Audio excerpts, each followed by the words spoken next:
नमस्कार मित्रांनो, महाराष्ट्र प्रेमी यूट्यूब चॅनलमध्ये आपल्या सर्वांचे सहर्ष स्वागत आहे. तर मित्रांनो, काल रात्री काय प्रसंग घडला हे तुम्हाला कळलेच असेल. तर झाले असे, काल बारामती तालुक्यात निंबूत येथे बैलगाडीच्या शर्यतीच्या दरम्यान बैलाच्या खरेदीच्या व्यवहारात झालेल्या वादातून गोळीबार झाला. या घटनेत बैलाचा पूर्वाश्रमीचा मालक रणजित निंबाळकर गंभीर जखमी झाले असून या प्रकरणी तालुक्यातील वडगाव निंबाळकर पोलीस ठाण्यात गुन्हा दाखल करण्यात आला आहे.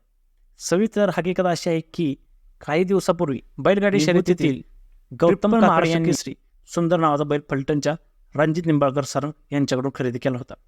बैलाचा व्यवहार हा 37 लाखाचा करून 5 लाख रुपये विसार देऊन खरेदी केला. राहिलेली रक्कम 32 लाख रुपये घेण्यासाठी निंबाळकर हे काकडे यांच्या घरी गेले असताना राहिलेल्या पैशाच्या वादातून काकडे यांनी गोळीबार केला. यात रणजित निंबाळकर सर जखमी झाली, त्यांना असून पुण्याला उपचारासाठी दाखल करण्यात आले.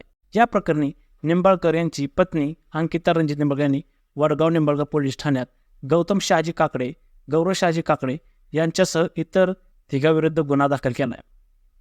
तसे अधिक तपास सहाय्यक पोलीस निरीक्षक राहुल गोगे हे तर मित्रांनो, सर रणजित निंबाळकर सरांची तब्येत ही अजून नाजूक आहे.